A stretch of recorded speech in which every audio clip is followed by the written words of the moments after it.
જય રાજારામ વિદ્યાર્થી મિત્રો, આજે આપણે ધોરણ 7 ગુજરાતીમાં પાઠ નંબર 7 જીવન પ્રાથેય વિશે અભ્યાસ કરીશું, જેના લેખક છે કાકા સાહેબ કાલેલકર. કાકા સાહેબ કાલેલકરનું મૂળ નામ દત્તાત્રેય બાળકૃષ્ણ કાલેલકર હતું. તેમનો જન્મ 1885માં મહારાષ્ટ્રમાં આવેલા સતારા ગામમાં થયો હતો. તેમની મૂળ ભાષા એટલે કે તેમની માતૃભાષા મરાઠી હોવા છતાં પણ ગુજરાતી પ્રત્યે એમને અલગ જ લગાવ હતો. તેમને દેશપ્રેમ, કલા, સંસ્કૃતિને ઉજાગર કરતા અનેક સાહિત્ય સર્જન કરેલું છે. અનેક પ્રકારનું સાહિત્ય સર્જન કરેલું છે. એમને કાવ્યો, નિબંધો, વાર્તાઓ વગેરે ક્ષેત્રે સર્જન કરેલું છે. એમના આ સર્જનને લઈને જ અથવા એમના આ સર્જનથી પ્રભાવિત થઈને જ ગાંધીજીએ તેમને સવાઈ ગુજરાતી તરીકે ઓળખાવ્યા છે.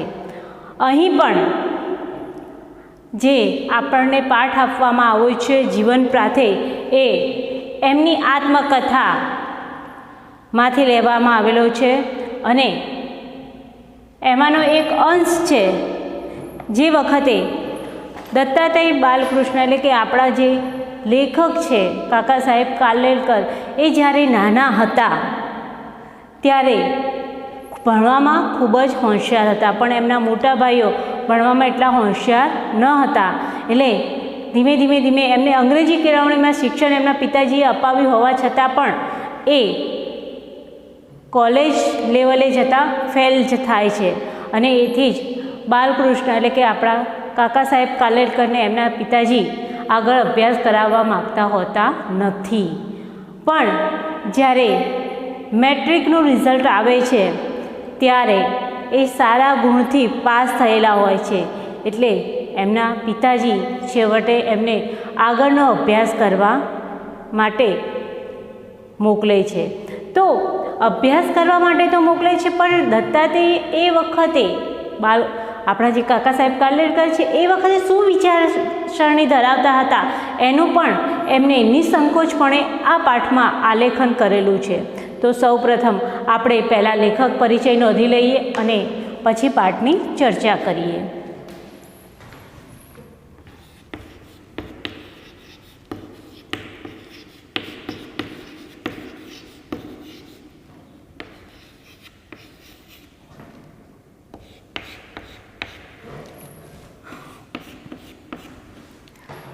તો નામ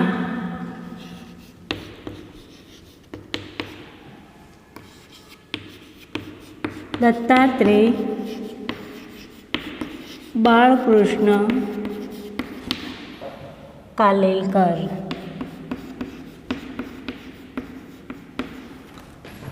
ઉપનામ કાકા સાહેબ.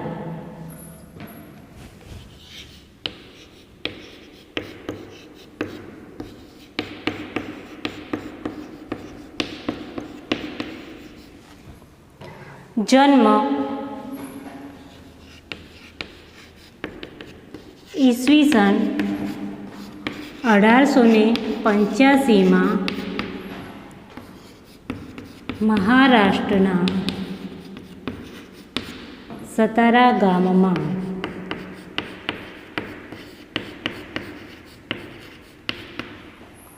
તેમને ગાંધીજીએ આપેલું ઉપનામ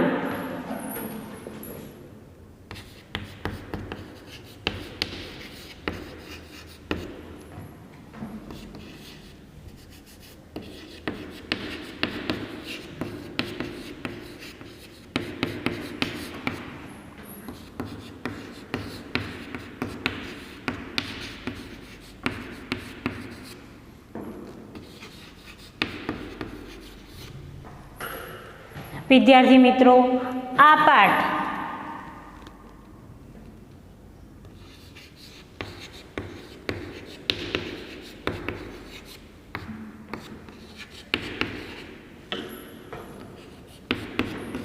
સાહિત્ય પ્રકાર આત્મકથા.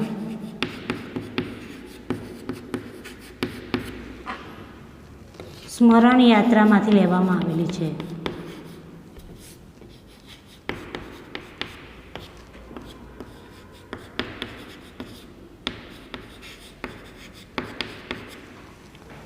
તો વિદ્યાર્થી મિત્રો, આ હતો આપણો લેખક પરિચય. લેખકનું મૂળ નામ દત્તાત્રેય બાલકૃષ્ણ કાલેલકર હતું. તેમને ગુજરાતી સાહિત્યમાં કાકા સાહેબ કાલેલકર તરીકે ઓળખવામાં આવે છે. તેમનો જન્મ ઈસવીસન 1885માં મહારાષ્ટ્રમાં આવેલા સતારા ગામમાં થયો હતો. ગાંધીજીએ તેમને ગુજરાતી પ્રત્યેનો લગાવ જોઈને સવાઈ ગુજરાતી તરીકેનું બિરુદ આપ્યું હતું. જીવન પ્રાથે જે આપણને પાઠ આપવામાં આવેલો છે એનો પ્રકાર આત્મકથા છે, જે લેખકના સ્મરણ યાત્રા કરીને આત્મકથા છે એમાંથી લેવામાં આવેલો છે. હવે આપણે પાઠ વિશે માહિતી મેળવીએ. મારા 5 ભાઈઓમાંથી એક જ BA સુધી પહોંચી શક્યો હતો. લેખક પહેલાં જ કહે છે કે તેઓ 5 ભાઈઓ હતા અને એમાંથી એક જ ભાઈ BA સુધીના અભ્યાસમાં પહોંચ્યો હતો. બાકીના બધા જ વચમાં જ ક્યાંક ને ક્યાંક અટકી ગયા. એટલે કે બીજા ભાઈઓ હતા 3, એ ક્યાંક ને ક્યાંક વચ્ચે જ નપાસ થયા. અંગ્રેજી કેળવણી પાછળ ભારે ખર્ચ કર્યા છતાં પોતાની ઉમેદ બળ ન આવી એમ જોઈ પિતાશ્રી ખૂબ જ હતાશ થયા. તો વિદ્યાર્થી મિત્રો, સાથે સાથે આપણે જે શબ્દાર્થ પણ આવે છે અને શબ્દ સમૂહ પણ આવે છે, રૂઢિપ્રયોગ પણ આવે છે, તો એની પણ આપણે નોંધ કરતા રહીશું. તો પહેલો જ રૂઢિપ્રયોગ છે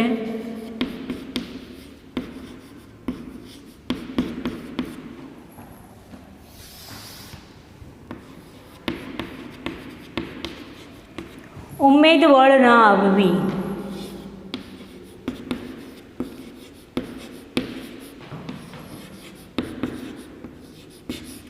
આશા ન ફળવી.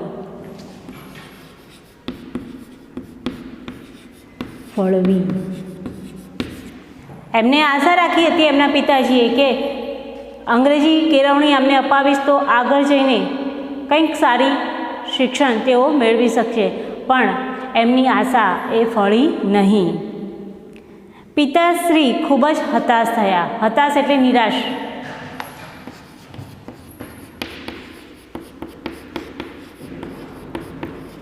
એમના પિતાજી ખૂબ જ નિરાશ થઈ જાય છે. એમને પહેલેથી જ નક્કી કરેલું કે દત્તુને કોલેજમાં નથી જ મોકલવો. હું મનમાં ચીડાતો. પિતાજી પહેલેથી જ નક્કી કરીને બેસ્યા હતા કે આ ભાઈઓ કંઈક કાઠું કાઢી શકે નથી, મીન્સ કે કંઈક સારી કેળવણી મેળવી શક્યા નથી, એટલે હવે દત્તુને આપણે કોલેજમાં મૂકવો નથી. એટલે લેખક મનમાં ને મનમાં ચીડાય છે. એક્ઝામ્પલ આપું છું, તમને કોઈ ગુનો તમે કર્યો ન હોય પણ કોઈ બીજાના ગુનાને તમે દોષી ઠેરવાઓ ત્યારે તમને પણ ચીડ ચડે ને, એમ અહીં આપણા લેખક પણ ચીડાય છે. વાંક બીજાનોને સજા મને થાય છે. બીજા ભાઈઓ ફેલ થયા હતા, દત્તુ ફેલ નહોતો થયો, કાકા સાહેબ કાલેલકર ફેલ નહોતા થયા, છતાં પણ એમને આગળ અભ્યાસ ન કરવાનું સૂચન કરવામાં આવે છે. એટલે લેખક ખૂબ જ ચીડાય છે.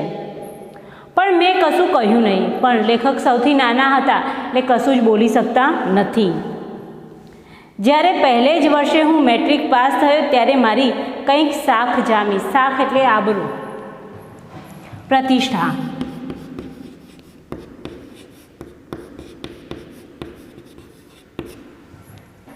વિદ્યાર્થી મિત્રો, તમે જેમ અત્યારે 10માની ને 12માની બોર્ડની એક્ઝામ આપતા હો છો, એવી જ રીતે આજથી લગભગ 20-25 વર્ષ પહેલાં કે 30 વર્ષ પહેલાંનો સમયગાળો જે હતો એમાં 11મું ધોરણ એટલે મેટ્રિક ગણાતું હતું. અને એ મેટ્રિક પાસ કર્યા પછી તમે કોઈ પણ વ્યવસાયિક અભ્યાસ મેળવી શકતા હતા.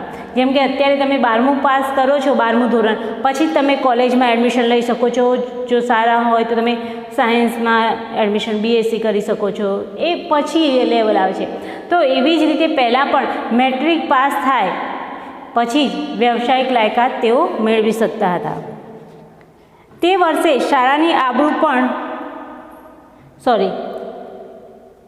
મેટ્રિક પાસ થયો ત્યારે મારી કંઈક શાખ જામી. તે જ વર્ષે શાળાની આબરૂ જાળવવા અમે મેટ્રિકના 3 વિદ્યાર્થીઓ યુનિવર્સિટી સ્કૂલ ફાઇનલ માટે પણ બેઠા. જ્યારે તમારે કોઈ પણ યુનિવર્સિટી લેવલે અભ્યાસક્રમ કરવો હોય છે ત્યારે એ વખતે યુનિવર્સિટી લેવલની એક્ઝામ આવતી હતી, જે તમે પાસ કરો પછી તમને જે તે કોર્સમાં એડમિશન મળતું હતું. એ પરીક્ષાનું પણ એ છેલ્લું વર્ષ હતું. હવે પછી એ પરીક્ષા બંધ થવાની હતી. એમાં પણ હું પાસ થયો. એટલું જ નહીં પણ મારો નંબર ઠીક ઊંચો આવ્યો. લેખક શું કહે છે, એ એક્ઝામમાં પણ હું પાસ થયો હતો. આ 2 પરીક્ષાઓને જોડે મેં કોલેજ જવાની માગણી કરી. હવે બંનેમાં સારા ગુણે પાસ થયા હોય તો એ પિતાજી પાસે માગણી કરે છે કે હવે એમને કોલેજનો અભ્યાસ કરવા દે. છતાં પિતાશ્રી 1ના 2 ન થયા. પણ પિતાજી માનતા નથી. 1ના 2 ન થવું એટલે પોતાની વાત પર મક્કમ રહેવું.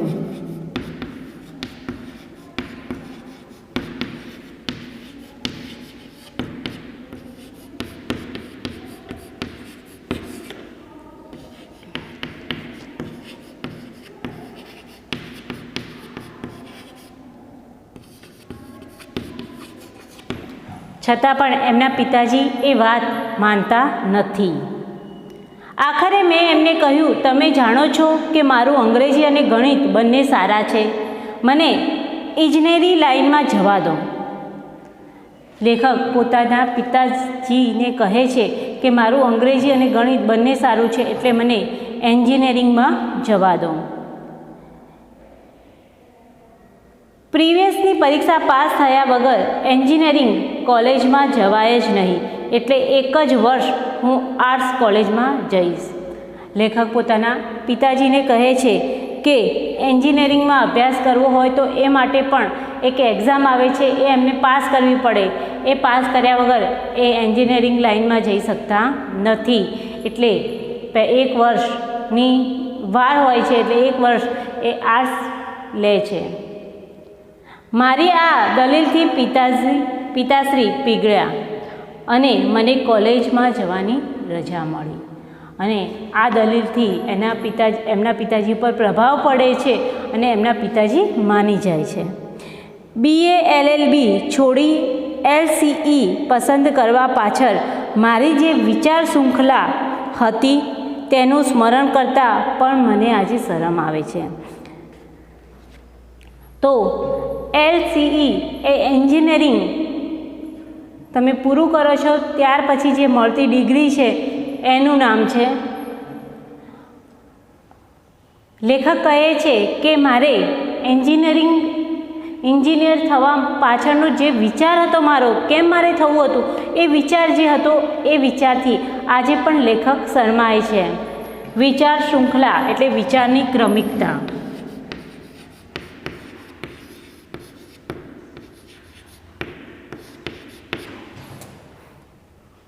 વિચાર શૃંખલા, વિચારોની ક્રમિકતા.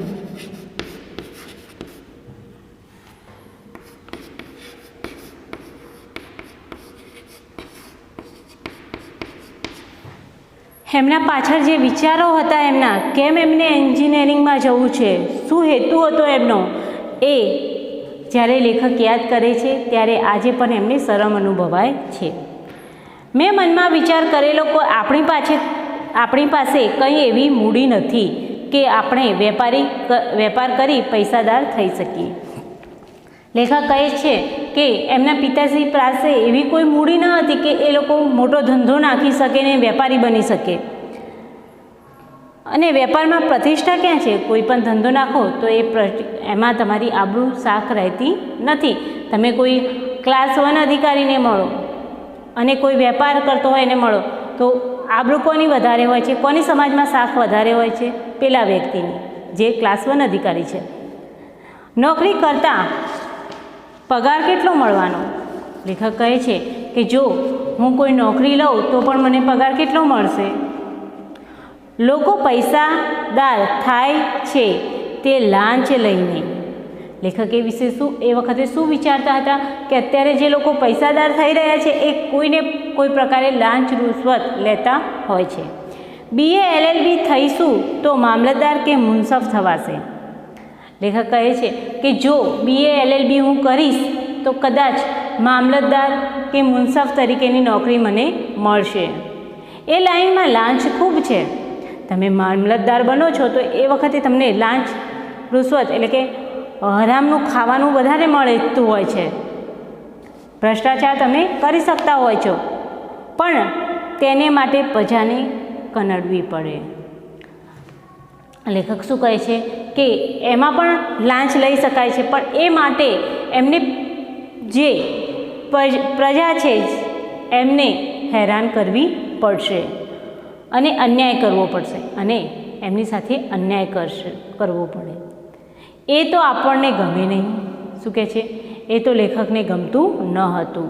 એના કરતાં LCE થઈશું અને પહેલાં 3 નંબરની અંદર આવીશું તો જોતજોતામાં એન્જિનિયર થઈ શકીશું. લેખક શું કહે છે કે એન્જિનિયરિંગ પાસ કરીને પ્રથમ 3 નંબરમાં પાસ થઈશ તો સારો એવો એન્જિનિયર બની શકીશ. મોટા મોટા આલિશાન મકાનો બાંધવા, જંગલોમાંથી રસ્તા કાઢવા, પુલો બાંધવા એ મજા તો આખો જન્મારો મળશે. ઘોડા પર બેસી સવારથી સાંજ સુધી ફરવાનો લાહવો લેવાશે અને કોન્ટ્રાક્ટર લોકો પાસેથી લાંચ લઈશું તો એમાં સરકાર છેતરાશે, પ્રજાને કનડવાનું નહીં આવે.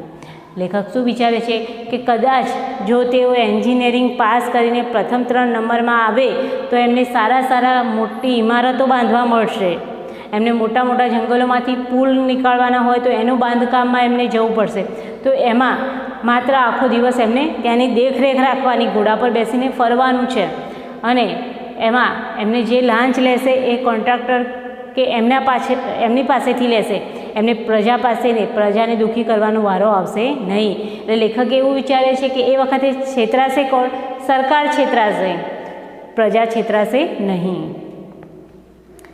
અધર્મમાં પણ ધર્મબુદ્ધિ હું જ સાચું છું. લેખક શું કહે છે?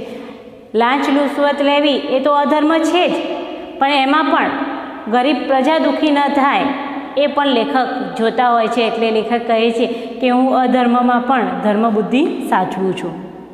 એ ખ્યાલથી જ હું મગરૂર રહેતો. લેખકને આવા જ વિચારો હતા.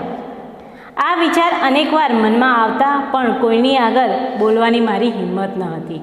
લેખક આવા વિચારોમાં જ મગ્ન રહેતા હતા પણ પોતાનો વિચાર કોઈની સમક્ષ રજૂ કરી શકતા ન હતા. જે દિવસ હું કોલેજમાં દાખલ થવા જવાનો હતો તે જ દિવસે પિતાશ્રી સાંગલી રાજ્યના PhD ઓફિસર તરીકે 3-1 લાખ રૂપિયા પુણે લઈ જવાના હતા. તો લેખક કહે છે કે જે દિવસે મારે કોલેજમાં એડમિશન માટેનો પ્રથમ દિવસ હોય છે એ દિવસે જ પિતાજીને પણ સાંગલીથી પુણે જવાનું હોય છે, કારણ કે એ આ રાજ્યના PhD ઓફિસર હોય છે અને 3-1 લાખ રૂપિયા તેમને પુણે લઈને જવાના હોય છે. પુણેથી રાજ્ય માટે પ્રોમિસરી નોટો ખરીદવાની હતી. પ્રોમિસરી નોટો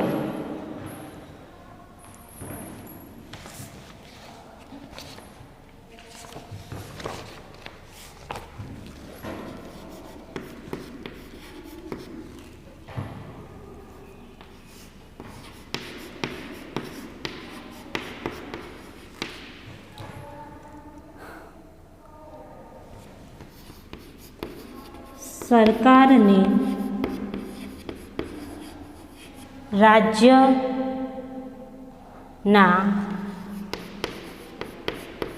કામકાજ માટે લોકો પાસેથી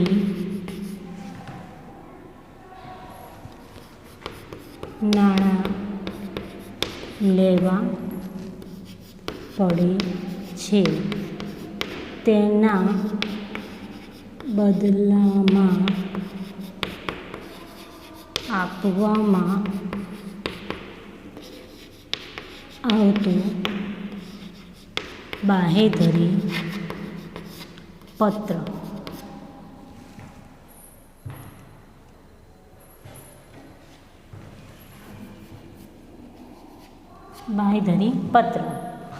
વિદ્યાર્થી મિત્રો, આપણે ઘણી વખતે સરકારે એવું નહીં હોતું કે સરકારને પૈસાની જરૂર ન પડે, સરકારને પણ પૈસાની જરૂર પડે છે અને એ વખતે એ મોટા મોટા ઉદ્યોગપતિ જે હોય છે એમની પાસેથી નાણાં ઉછીના લેતા હોય છે અને એ ઉછીના નાણાં લીધા પછી એમને બાંયધરી પત્ર આપવામાં આવે છે કે જ્યારે પણ સરકાર પાસે પૈસા આવશે ત્યારે એ પરત એ લોકોને કરશે એવું બાંયધરી પત્ર આપવામાં આવે છે, જેને આપણે પ્રોમિસરી નોટ તરીકે ઓળખાવતા હોઈએ છીએ.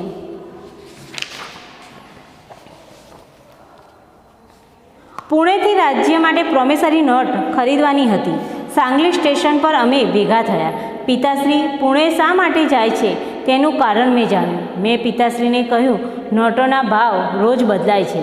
આપણે કંઈક મહેનત કરીશું તો જાહેર ભાવો કરતાં કંઈક સસ્તે ભાવે નોટો ખરીદી શકીશું. રાજ્યને તો જાહેર ભાવ જ બતાવીશું અને વચમાં જે નફો મળશે તે આપણે લઈશું. કોઈને ખબર નહીં પડે ને સહેજ ભારે નફો થશે. લેખકને જ્યારે ખબર પડે છે કે પોતાના પિતાજી પણ 3 લાખ રૂપિયાની પ્રોમિસરી નોટો ખરીદવા માટે જાય છે, ત્યારે લેખક એમના પિતાજીને એક રસ્તો બતાવે છે. એમને પોતાના પિતાજીને કહે છે કે આપણે ત્યાંથી જે નોટો લેવાની છે એમની પાસેથી થોડા સસ્તા ભાવે નોટો લઈએ અને સરકારને જે રૂટીન ભાવ છે, જે અત્યારે ચાલતો ભાવ છે એ જ ભાવ બતાવીએ તો વચ્ચે આપણને ઘણો બધો ફાયદો થશે. પિતાશ્રીએ મારી વાત શાંતિથી સાંભળી એમ મને લાગ્યું. લેખકને થોડી વાર તો હાશકારો થાય છે કે પિતાજી એમની વાત સમજી લાગે છે. મારી વાતથી એમને કેટલો આઘાત પહોંચ્યો હતો એની એક ક્ષણે મને કલ્પના પણ સરખી નહોતી. શું કહે છે? લેખકના પિતાજી લેખકની વાત સાંભળીને શાંત થઈ જાય છે. એટલે લેખકને એવું લાગે છે કે કદાચ એમના પિતાજી એમની વાત સમજી જ ગયા છે, પણ એ વાતનો લેખકના પિતાજીને કેટલો આઘાત લાગ્યો છે, કેટલું દુઃખ પહોંચ્યું છે એ લેખક જાણતા ન હતા. મેં માન્યું કે મારી સૂચનાની શક્યતાઓનો પિતાશ્રી વિચાર કરે છે. લેખક એવું વિચારે છે કે મેં જે રસ્તો બતાવ્યો છે એ રસ્તા પર પિતાજી એની શક્યતા કેટલી છે એ વિચારી રહ્યા છે. થોડી વાર પછી પિતાશ્રીએ ગળગળા થઈને કહ્યું. થોડી વાર પછી એમના પિતાજી જે હોય છે એ એમને થોડા નિરાશા ભર્યા શબ્દોમાં કહે છે, દત્તુ, મેં માન્યું ન હતું કે તારામાં આવી હીનતા છે. મિત્રો, હીનતા એટલે હલકાપણું.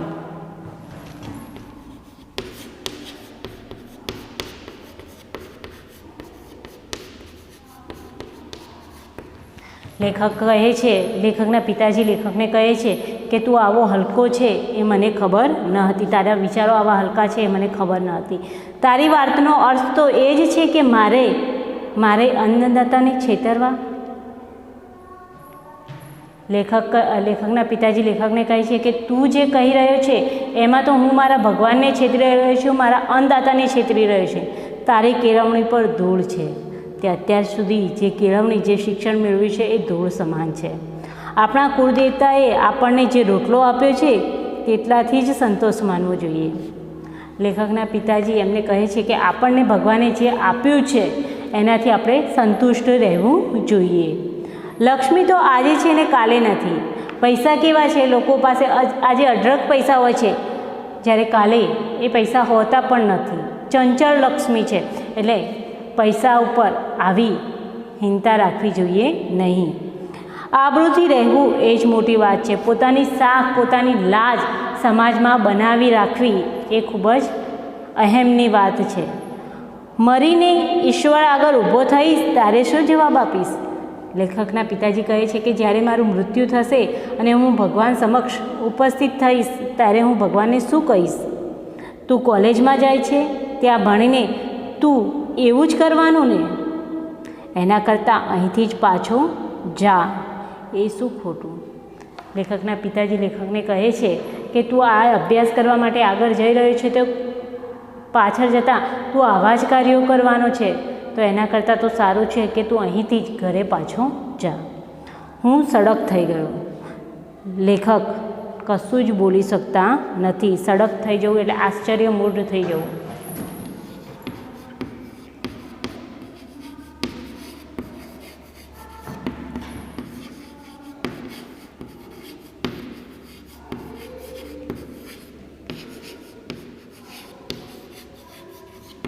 લેખક એકદમ અવાક બની જાય છે, સ્તબ્ધ બની જાય છે.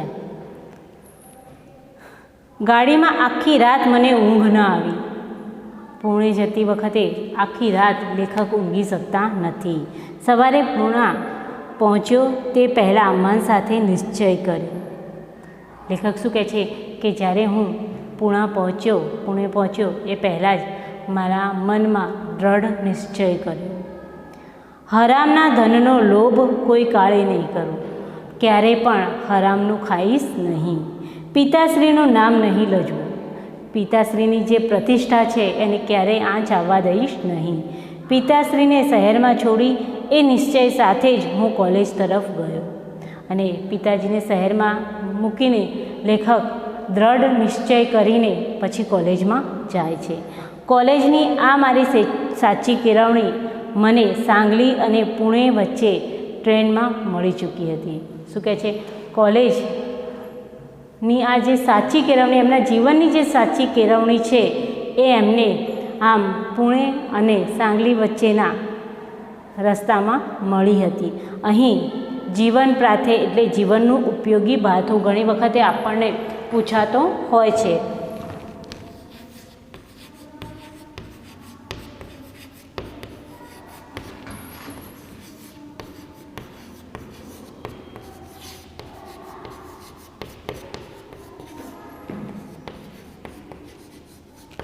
યોગ્ય માર્ગદર્શન જેને આપણે કહી શકીએ છીએ કે આપણને જ્યારે યોગ્ય માર્ગદર્શન મળે ત્યારે જ આપણો રસ્તો આપણે સાફ કરી શકતા હોઈએ છીએ.